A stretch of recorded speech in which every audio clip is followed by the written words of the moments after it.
Bonjour à tous et à toutes, j'espère que vous allez bien. Aujourd'hui on se retrouve pour parler d'histoire, mais plus précisément d'histoire de la religion et surtout un peu plus compliqué, les preuves de l'existence de Dieu. C'est passionnant, 15 minutes avec Olivier Bonassi. Donc il a sorti cette vidéo Le Cateau de service, donc il y a 2 mois. Et nous avons Jordan X qui revient dessus. Et le problème c'est qu'il est devenu Michel Onfray. Il est devenu Michel Onfray parce que il s'est mis à contredire les sciences. Et toutes les preuves que Jordan X présente, en fait, tout ce qu'il montre comme preuve, en fait, prouve que lui-même a tort. Jordan X, et moi je le connais en tout cas, comme un youtubeur qui fait tout ce qui est sur l'actualité. Et du coup là il a sorti ça et du coup j'ai pas compris. On arrive à 2 questions qui mettent les athées en PLS. À un moment la science a semblé plaider en disant on n'a pas besoin de Dieu pour expliquer le monde. Mais en fait ça vient de changer. Il y a un retournement. Tout converge. Il y a vraiment un dossier en béton armé pour dire que Dieu existe. Et vous vous foutez de la... Alors béton armé oui et non. Et vous vous foutez de la gueule du monde ou quoi? Non, bah non, c'est toi qui te fous de la gueule du monde justement,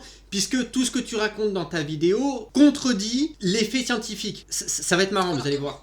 Bon alors calmez-vous. Récemment, je suis tombé sur la vidéo d'un catholique qui a fait une interview de Olivier Bonassi au sujet de l'existence de Dieu. Autant vous le dire, j'en ai connu des millefeuilles argumentatifs, mais alors celui-là, il est collector. Je vais pas pouvoir revenir sur toutes ces affirmations, mais j'en ai repris certaines et vous allez voir, c'est plutôt rigolo. Allez, c'est parti. Alors qu'est-ce que dit la science? La science elle dit 2 choses qu'elle disait pas il y a 100 ans. Elle dit premièrement l'univers est pas stable, infini, éternel. Il est en expansion. Il y a très certainement eu un début au temps, à l'espace et...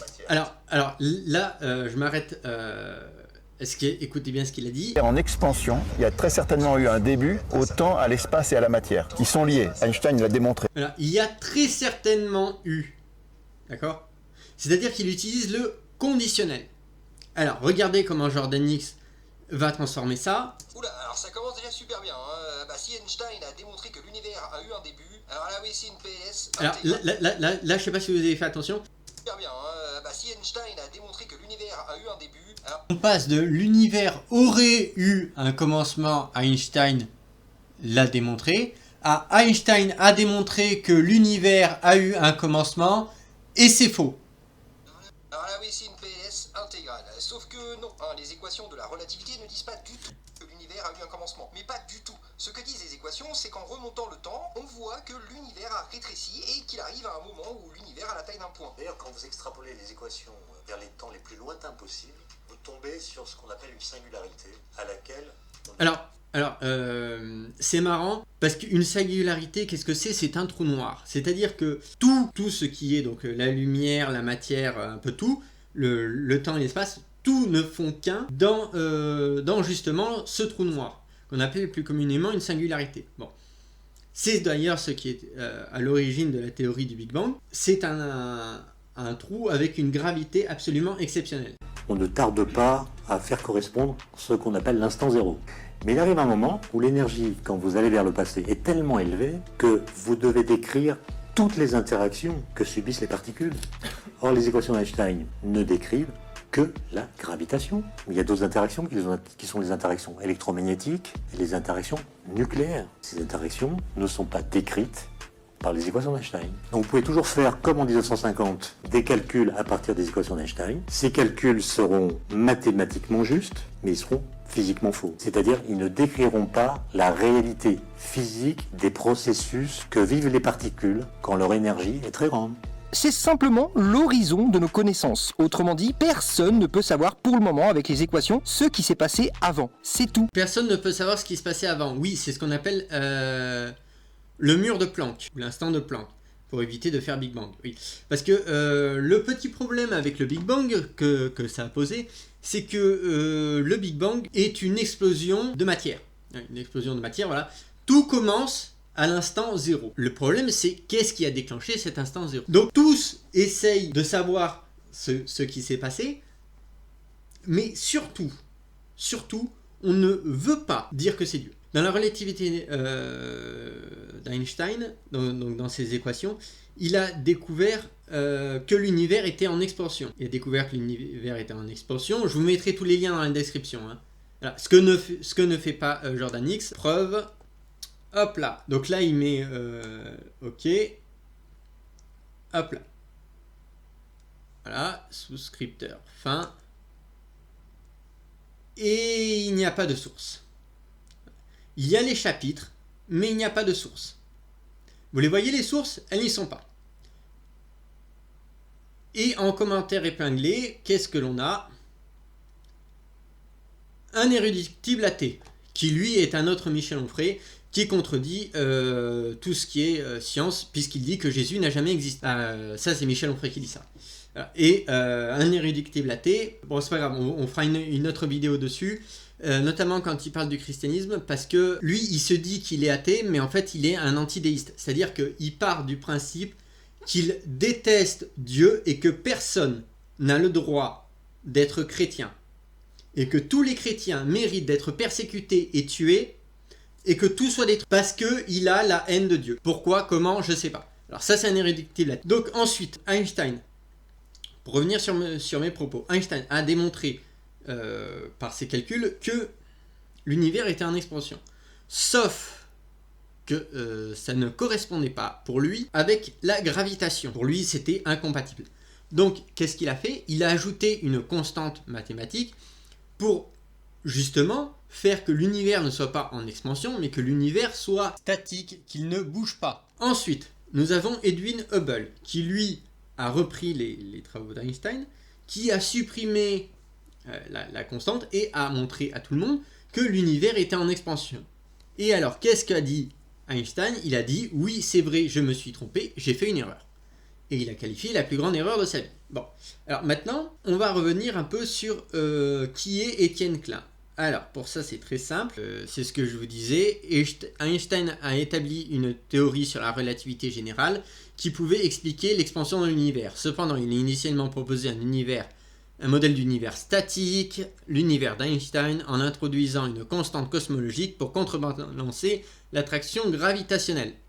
Alors, vous avez les sources Wikipédia et National Geographic.fr. Voilà.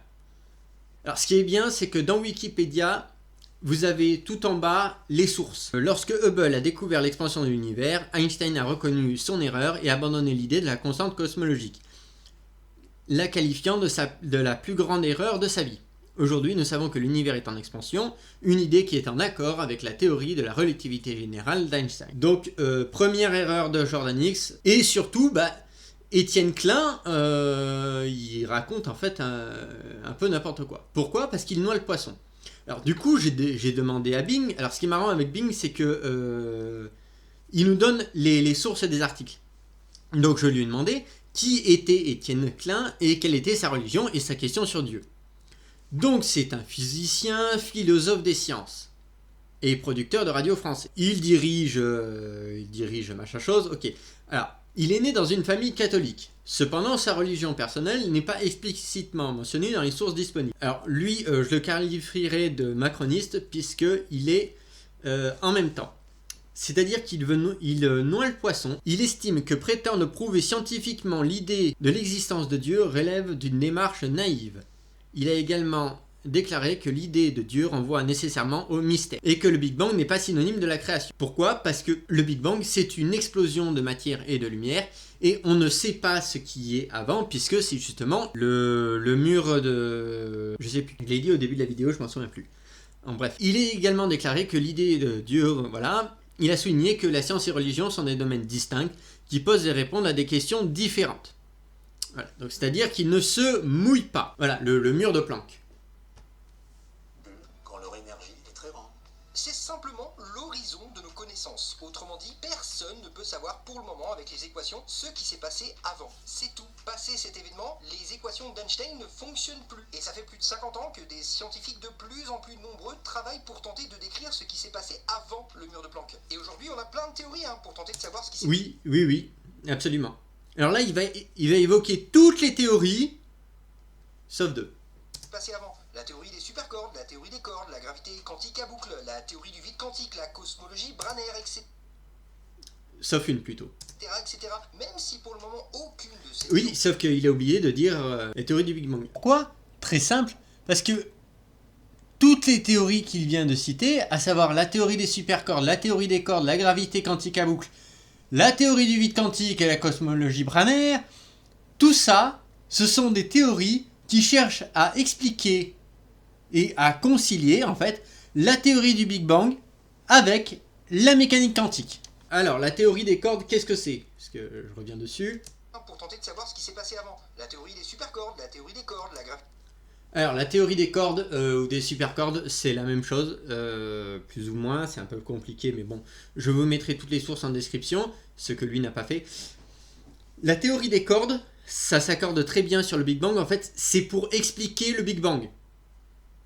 Alors, la théorie des cordes, qu'est-ce que c'est? C'est que vous avez deux cordes absolument microscopiques qui, suite à une ondulation, se touchent, créent justement le Big Bang, et à chaque fois qu'elles se touchent, elles créent à chaque fois un Big Bang. Donc, l'idée que l'univers a eu un commencement, bah oui, puisque lorsque les cordes se sont touchées, il y a eu un commencement. Attention, alors, la différence entre une théorie scientifique et une hypothèse se base sur du vent. Une théorie se base sur des preuves.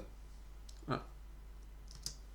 Gravité quantique à boucle, la théorie du vide quantique, la cosmologie, Branner, etc. etc. Oui, alors pour le vide quantique, ça c'est autre chose. C'est pour expliquer les états de la matière qui sont à la fois présents et à la fois absents.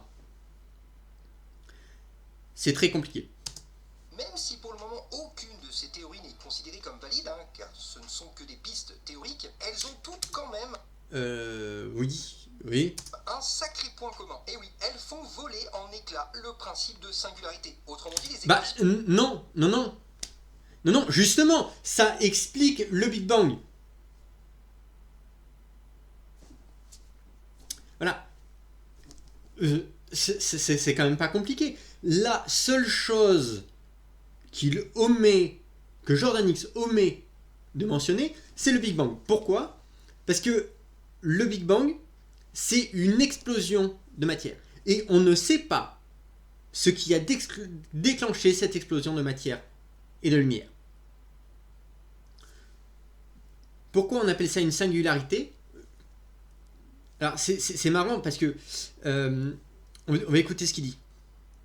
Sacré point commun. Et oui, elles font voler en éclats le principe de singularité. Autrement D'accord. Alors maintenant on réécoute les propos d'Étienne Klein.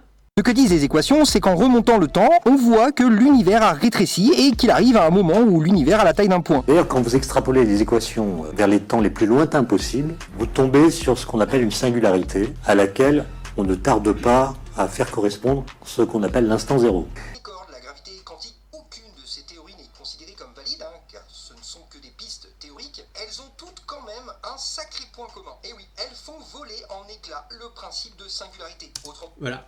Alors Étienne Klein, il dit que c'est une singularité, mais Jordan X vous dit non, il n'y a pas de singularité.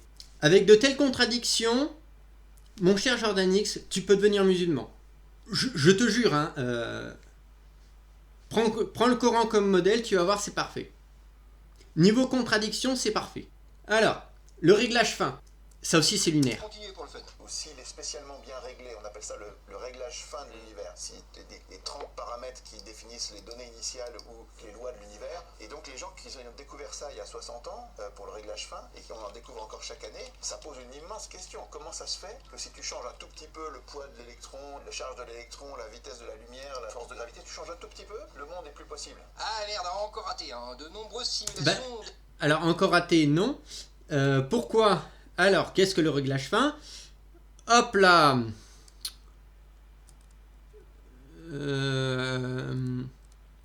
Voilà. Alors, est-il vrai que si l'on change une donnée au niveau des paramètres qui régissent l'univers, il n'existe plus? Oui, c'est l'idée qui est souvent discutée en physique et en cosmologie, connue sous le nom d'ajustement fin. L'idée est que si l'on change même légèrement certaines constantes fondamentales de l'univers, les conséquences pourraient être dramatiques. Tiens donc. Par exemple, la constante cosmologique ou l'énergie noire avait des valeurs trop élevées, elles empêcheraient le mécanisme d'instabilité gravitationnelle et par la suite les formations de grandes structures. De même, si certaines forces fondamentales étaient légèrement différentes, les atomes pourraient ne pas se former, rendant la vie telle que nous la connaissons impossible. Voilà.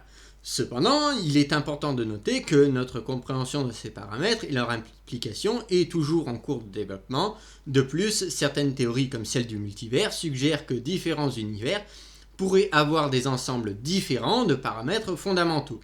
Dans ce cas, notre univers ne serait pas seul, il serait un parmi tant d'autres où chacun aurait ses propres lois de la physique. Voilà. Donc, qu'est-ce que nous dit Jordan X ? Un tout petit peu, le monde est plus possible. Ah merde, encore raté. De nombreuses simulations ont déjà été faites, comme le programme Monkey God de Victor G. Stenger. Alors, qu'est-ce que ce programme ? Et avec ces simulations, ils arrivent à des résultats plutôt banals. Par exemple, sur 10 000 univers simulés, ce programme obtient 61% d'univers où la durée de vie des étoiles et leur composition permet l'apparition de la vie. Donc... Alors, oui. Sauf que ce qu'oublie de vous dire Jordan X, voilà. Alors, j'ai cherché qu'est-ce que c'était que le programme Monkey God. Alors, c'est une simulation informatique qui a été créé par un physicien et un écrivain américain. Ça permet de manipuler des constantes et des variables pour créer des univers virtuels. Voilà. Dans le cadre de ce programme, vous pouvez modifier certaines constantes physiques de base et voir si vous obtenez toujours des étoiles à longue durée de vie et une gamme d'éléments chimiques pour permettre une chimie complexe. Voilà, c'est un outil intéressant pour explorer le concept d'ajustement fin dans l'univers. Pour résumer, c'est un outil qui permet d'explorer les implications et les modifications des constantes fondamentales de l'univers. Donc justement, le programme a permis la validation du réglage fin, de la théorie du réglage fin. Ce que nous dit Jordan X... Apparition de la vie. Donc quand il dit... Change un tout petit peu, le monde est plus possible. Bah non, en fait, calme. Si, je viens clairement de le démontrer. Et pour ça, mon cher Jordan X, tu auras toutes les sources en description. Je comprends pas. Je comprends pas comment quelqu'un d'aussi intelligent a pu tomber aussi bas dans la connerie. Je comprends pas. Donc ça pose une immense question, c'est quoi a réglé ça, a permis ce réglage? Donc il y a la réponse. Exactement. Voilà, c'est pour ça que l'expérience a été réalisée. Ah bah oui. Parce que l'expérience prouve justement qu'il y a un réglage fin et que quelqu'un a mis justement ce réglage fin pour que l'univers puisse exister. Si certaines données sont remplacées par d'autres, il y a des fois où ça ne marche absolument pas et il y a des fois où ça marche. Cela veut-il dire que le réglage fin est faux? Non.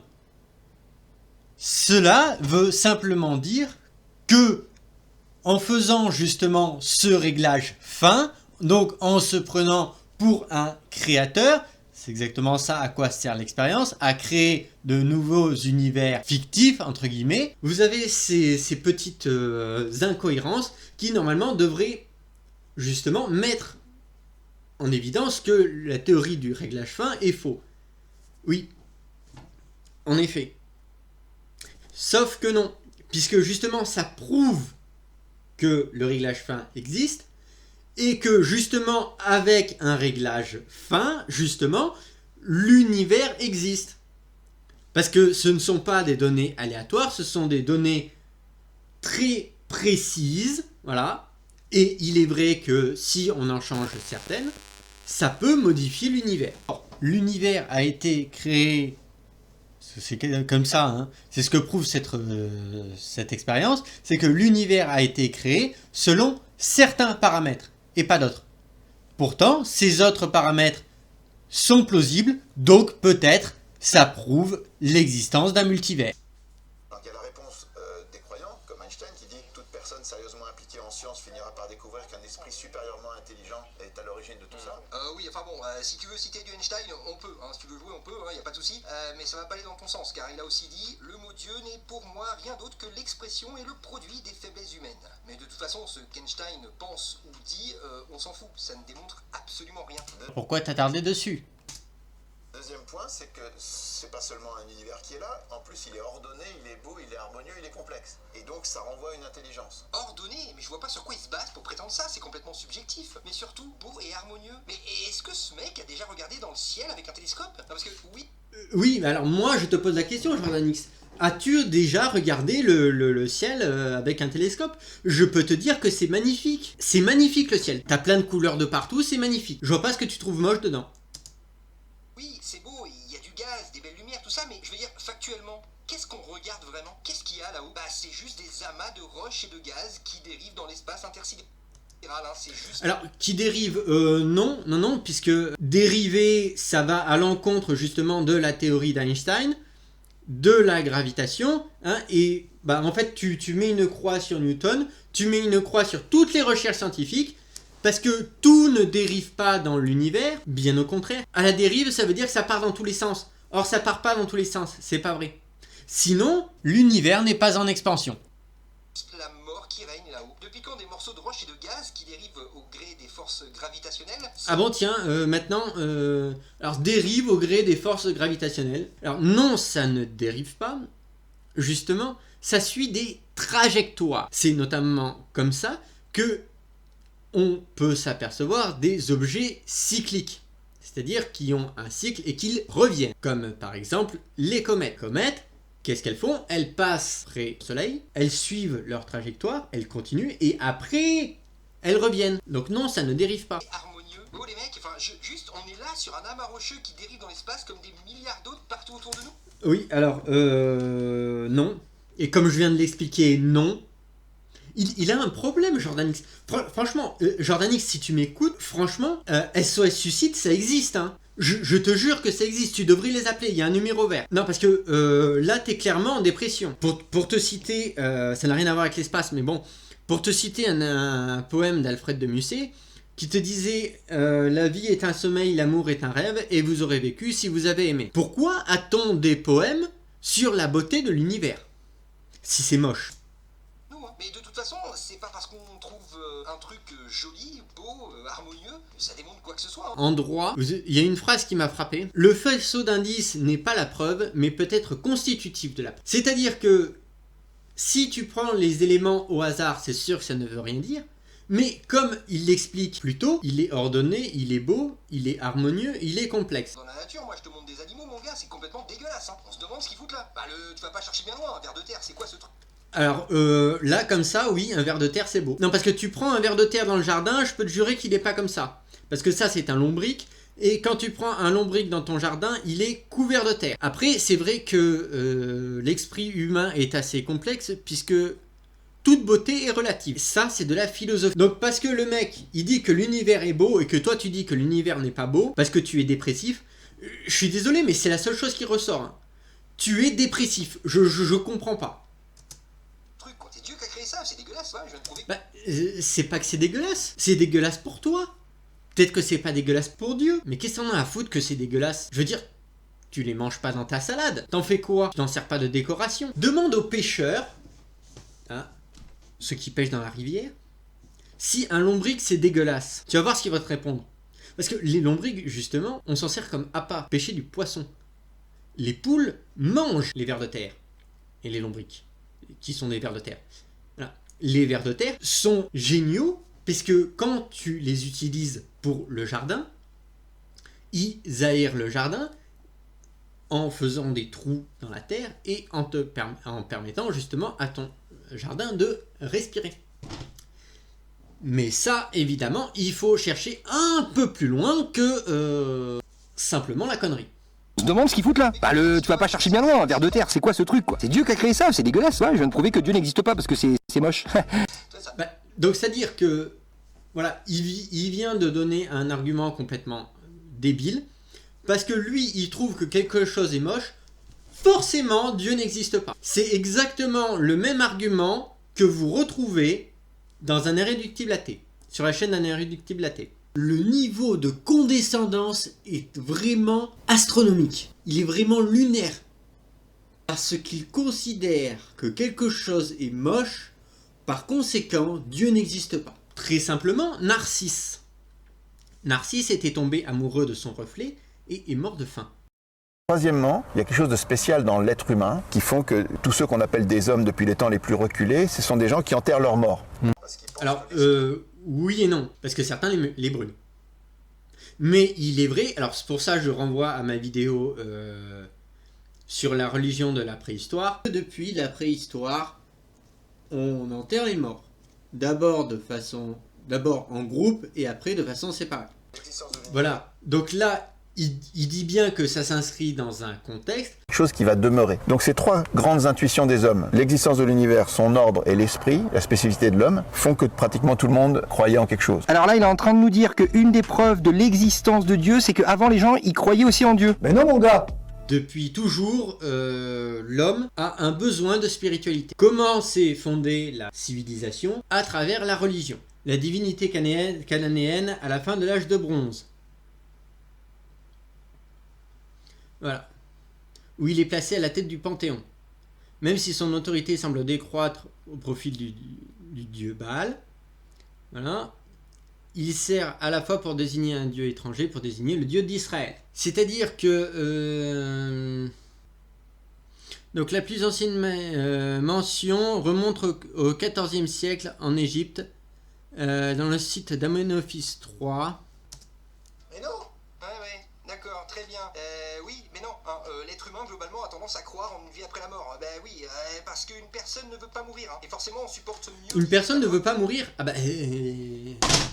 Si, absolument. Va voir ceux qui sont en fin de vie, tu vas voir. Oui, voilà, en soins palliatifs. Va voir ceux qui sont en soins palliatifs.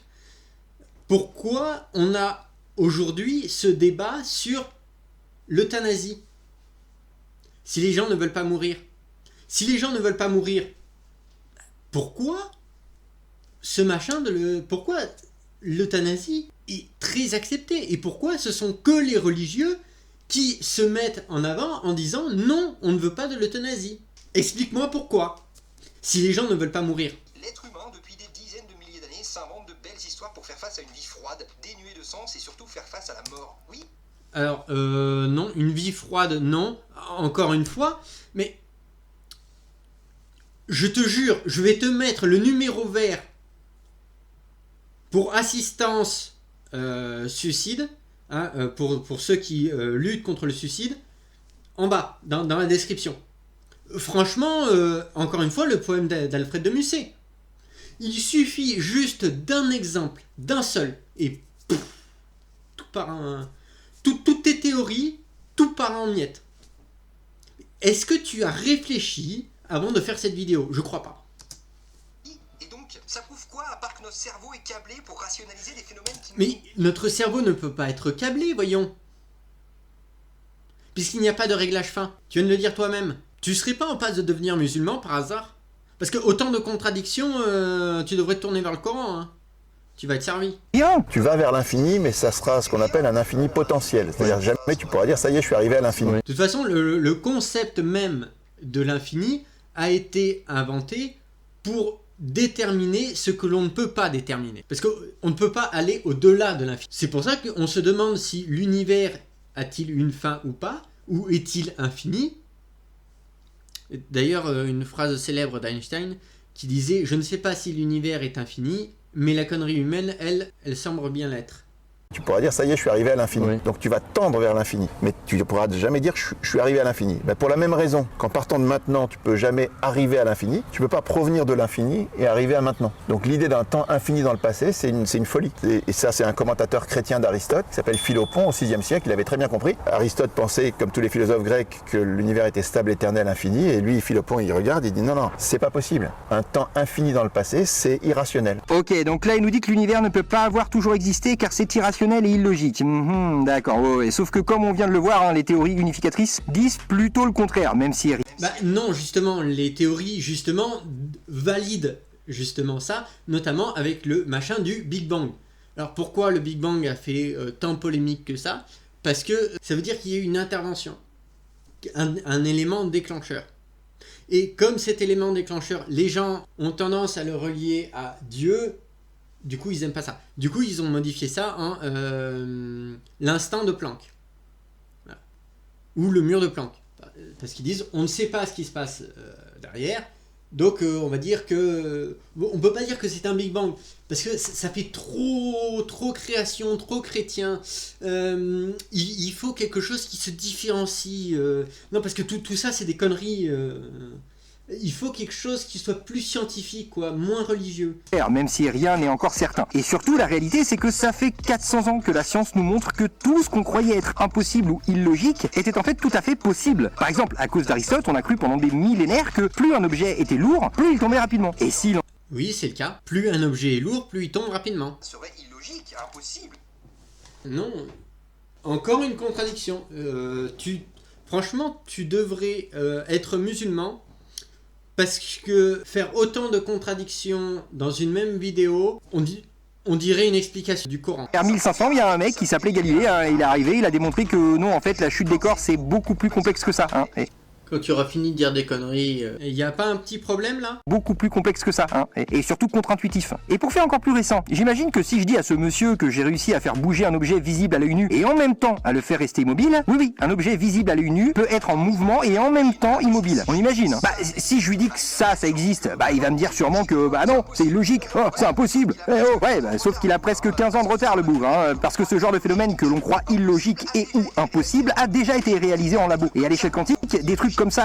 Alors, en raison de la soumission aux lois quantiques, les chercheurs ont pu passer leur circuit électrique dans un état de superposition quantique. La languette se trouve dans un état de superposition quantique. Voilà, donc c'est-à-dire que l'explication logique, ça voudrait dire que dans cet univers, elle ne vibre pas, et dans un autre univers, elle vibre. Et c'est ce qu'on appelle la théorie quantique. La théorie quantique s'explique très bien par le chat de Schrödinger, c'est-à-dire que tant que vous n'ouvrez pas la boîte, vous ne savez pas si le chat est vivant ou mort. Et le chat est à la fois vivant et à la fois mort. C'est simplement de la physique quantique. Alors, le problème de la physique quantique, c'est que c'est extrêmement complexe. C'est extrêmement compliqué, la physique quantique. On croit illogique et ou impossible a déjà été réalisé en labo. Et à l'échelle quantique, des trucs comme ça qu'on trouve illogique, impossible, c'est juste la norme à cette échelle de l'infiniment petit. Alors je ne dis pas que ça prouve que l'univers a toujours existé ou que Dieu n'existe pas, non. Ça prouve qu'il faut faire attention quand on prétend qu'un phénomène est impossible ou illogique. Car ça fait 400 ans que la science met en PLS ce qu'on croit être logique ou impossible. Attention à ce qu'on dit. Parce que tout bon conseil donné s'applique aussi à soi-même. Par exemple, là, ce qui nous est démontré, c'est un objet qui a été soumis à des lois quantiques. Sauf que c'est complètement hors de propos, puisque avant, le monsieur nous parlait de l'impossibilité d'un univers qui est infini dans le passé. Du néant absolu, il n'y a rien qui peut sortir. D'ici un jour, il y avait eu un néant absolu, c'est-à-dire rien du tout, mais il n'y aurait toujours rien du tout, il n'y aurait même pas de temps. Alors ça, c'est le genre de phrase qui me fume littéralement, car elle marque une forme de condescendance absolue. Vraiment, enfin, le mec prétend au calme, sans trembler du genou, qu'à partir du néant, rien ne peut émerger, mais gars... Tous deux ont raison et tous deux ont tort. Pourquoi? Parce que le néant, c'est rien. Là-dessus, Jordan X a tout à fait raison. Le néant, c'est rien. Rien ne peut sortir du néant, voilà. Sauf que le problème, c'est que s'il y avait le néant, c'est-à-dire rien, l'existence même ne pourrait pas exister. Sauf quelque chose de supérieur au néant. L'idée même de néant est contraire à l'idée même de l'existence. Quantifié. Enfin, c'est un niveau d'outrecuidance stratosphérique pour prétendre que rien ne peut émerger du néant. Alors que justement, on ne peut rien savoir du néant. Peut-être que quelque chose peut en émerger ou peut-être pas. On ne sait pas. Le problème que pose le néant, c'est-à-dire le rien, ou plus simplement le vide, ça renvoie toujours à la théorie du Big Bang. C'est-à-dire qu'on est obligé d'expliquer ce qu'il y avait avant le Big Bang, parce que le Big Bang, qu'est-ce que c'est? C'est quelque chose qui est sorti du chapeau d'un magicien. Parce qu'on ne peut pas expliquer le Big Bang.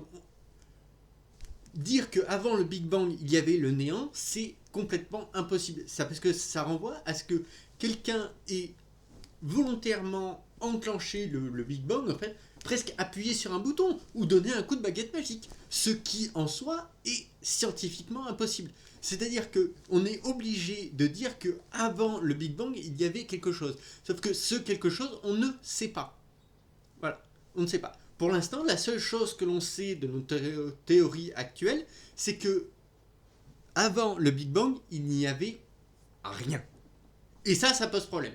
Voilà. Donc dire que rien ne peut sortir du néant, c'est faux, puisque le Big Bang est là pour le prouver. Enfin sérieux, arrêtez de vouloir combler le vide de nos connaissances avec vos croyances, les mecs, oh. Ça fait des milliers d'années que vous faites ça. Jordan X, tu veux que l'on arrête de combler l'ignorance par la connaissance, voire par la croyance. Oui, du coup, les religions posent problème. Est-ce que tu sais quel est le rôle des religions? C'est justement de combler l'ignorance. C'est pour ça que les religions ont été inventées par les hommes pour expliquer ce qu'ils ne savaient pas. Donc, tu veux par conséquent que l'on supprime les religions. Dans ce cas-là, autant supprimer la science aussi, puisque la science est une religion. Puisque tout ce que tu dis, toi, tu y crois. Donc, par conséquent, c'est une croyance. Tu y crois. Par conséquent, c'est une croyance.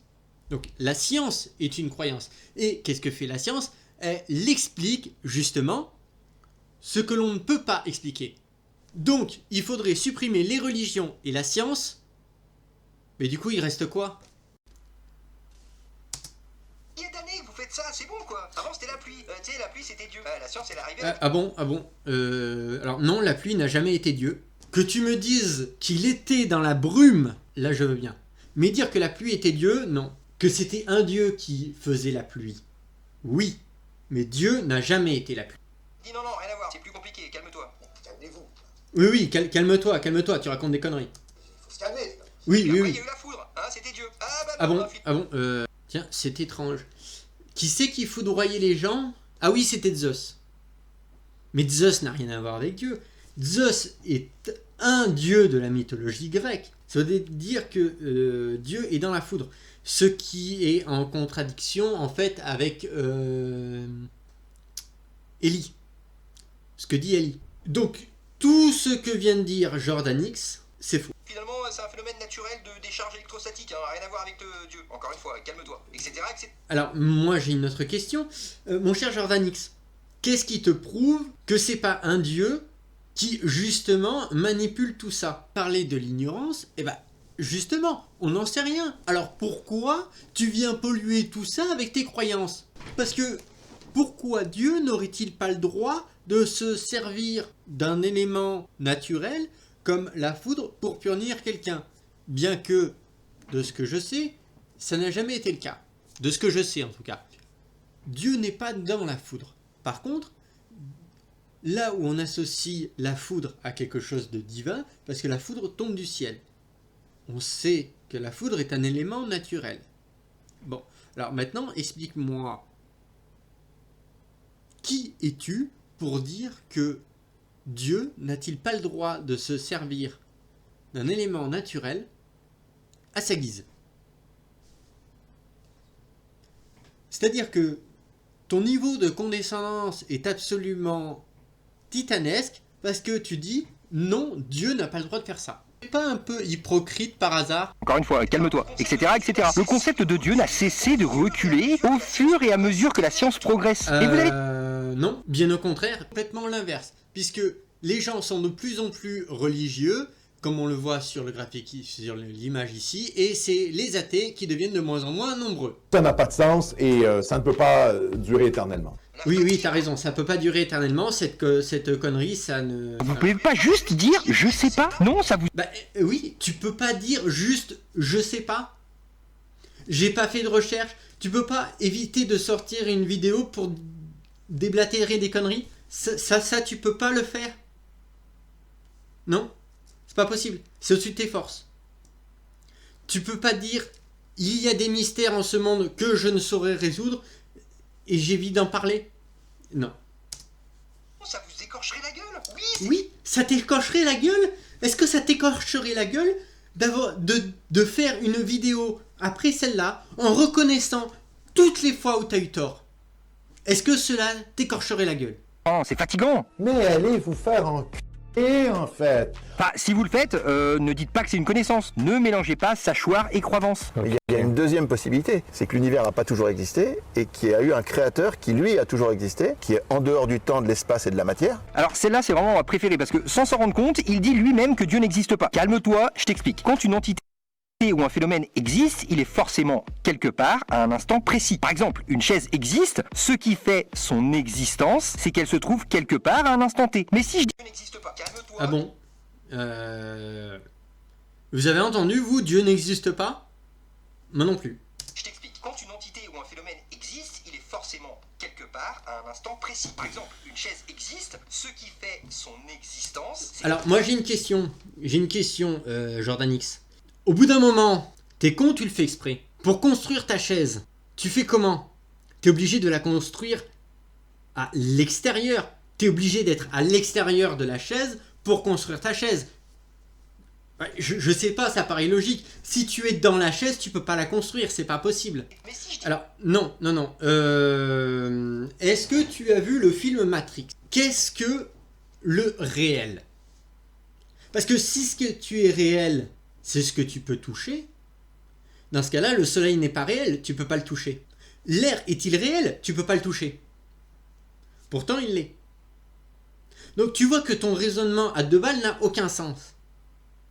Puisque le réel, ce qui existe, l'existence et le réel, donc déjà ce sont deux concepts complètement différents, et on est encore en 2023 en train de débattre dessus. Galilée, que les gens montent en épingle, elle est complètement unique. Galilée, donc il arrive, il dit voilà, et pourtant elle tourne et tout ça. Et il a été condamné à rester chez lui, à dire que c'était pas sûr encore, et à trouver des preuves, et puis à réciter les 7 psaumes chaque semaine, ce qu'il a fait faire par sa fille qui était religieuse. Enfin, il n'a pas été brûlé, rien du tout. Alors là, je trouve ça vraiment fascinant, cette manière d'enjoliver la réalité. Tous deux ont raison.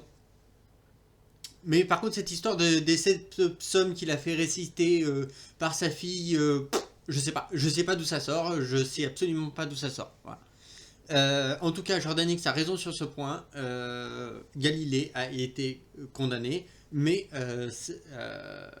d'abord il était condamné à 1 an de prison, mais ça a été modifié pour qu'il reste assigné à résidence. Voilà. Jean-Paul II lui-même a reconnu que c'était la plus grande erreur de l'Église et s'est excusé pour ça.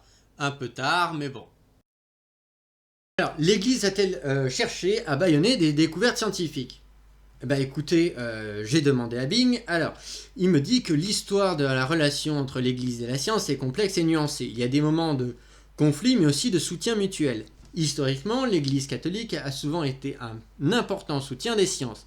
Elle a permis la fondation de nombreuses écoles, universités et hôpitaux, et beaucoup de membres du clergé étaient actifs dans les sciences. Les historiens des sciences, tels que Pierre Duhem, soulignent que le rôle des mathématiques et philosophes catholiques médiévaux, tels que Jean Brudien, Nicole Horsem et Roger Bacon, comme des fondateurs des sciences modernes.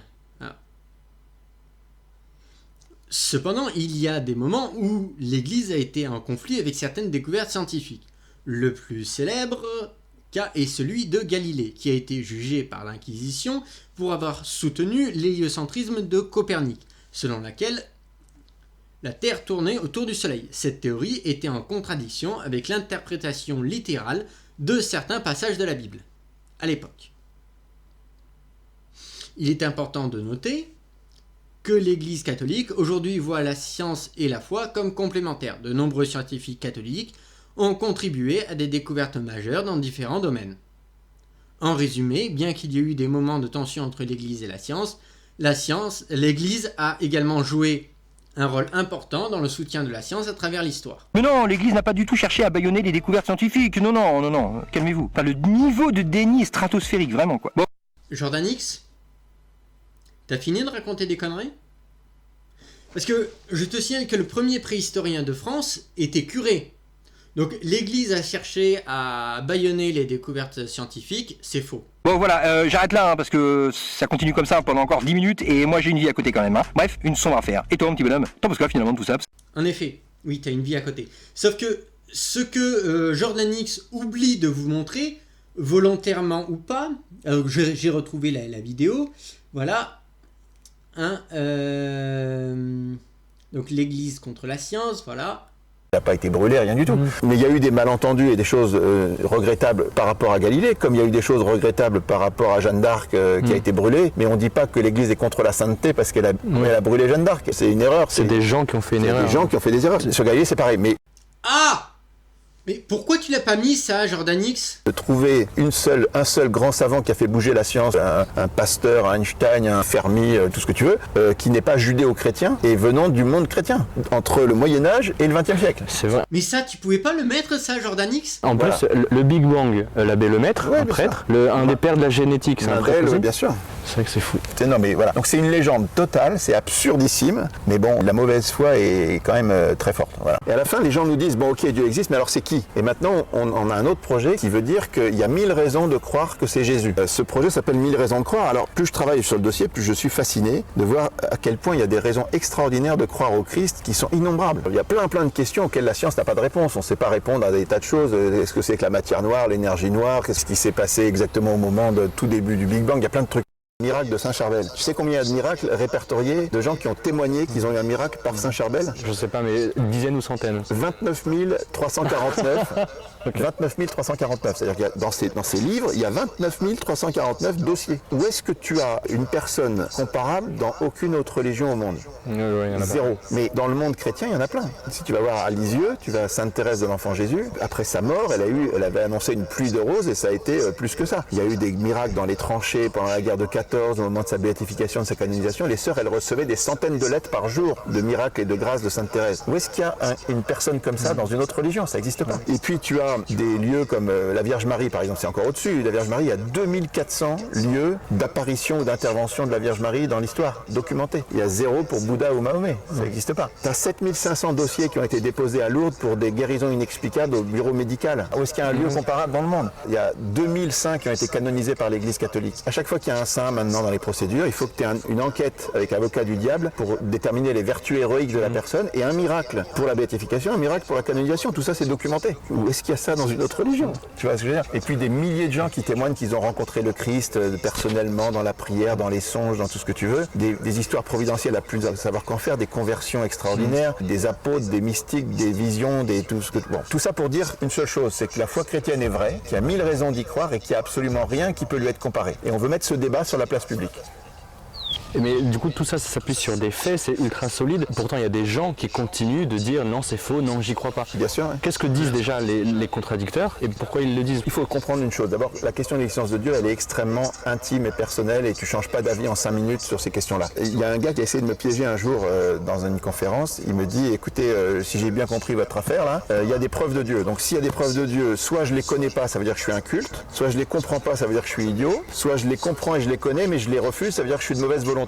Alors c'est quoi? Et j'étais un peu embêté quand même. Et en fait, la réponse, c'est que c'est comme Saint Paul qui dit quand tu es plongé dans une culture, il y a un voile. J'ai un très bon ami, un de mes meilleurs amis, qui, quand je me suis converti à l'âge de 20 ans, j'en parlais à tout le monde de ces choses-là. Et lui, il était d'une famille complètement athée. Il me dit, tu sais, c'est gentil, mais j'accroche pas. Et puis un jour, il a son premier job et il traverse les Landes un peu stressé. Et il a une expérience de Dieu hallucinante. C'est-à-dire que Dieu se rend présent.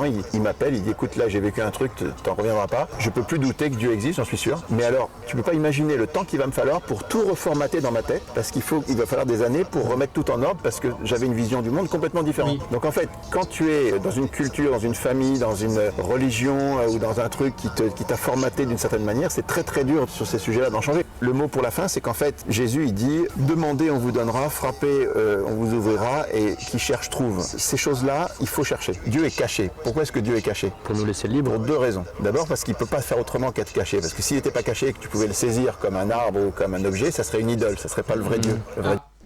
C'est con, hein. Tu pouvais pas laisser ça, Jordan X? Non, bah non, évidemment. Il aurait pu mettre sa signature partout en disant hey, comme Made in France, tu vois, tu as un truc, ça c'est Made in France, il pourrait y avoir Made in God partout, et comme ça il dit ah bah oui. Et il n'a pas fait ça, parce qu'en fait, il veut qu'on le cherche. Je me suis toujours demandé pourquoi Dieu disait pas aux apôtres, allez prenez un stylo et un crayon, il y a un seul Dieu, 3 personnes, tac tac tac, vous notez tout, ça y est, vous savez tout. En fait, il s'en fout qu'on soit bourré de connaissances, c'est pas son sujet. Son sujet c'est de créer une relation avec nous. En fait, il veut qu'on le cherche, parce que chercher c'est déjà commencer à aimer. Donc en fait, Dieu est caché, parce que c'est toute la relation que tu vas bâtir avec lui. Par contre, il y a un truc très très beau. Jésus dit, celui qui m'aime, il respecte mes commandements. Et mon Père l'aimera. Et nous viendrons chez lui et je me manifesterai à lui. C'est très très fort. Jésus il dit en gros, si vous me cherchez et que vous donnez vraiment de bonne volonté les moyens, à un moment je vais me manifester à vous. Je suis sûr que tu l'as vécu. Ouais. Moi je l'ai vécu.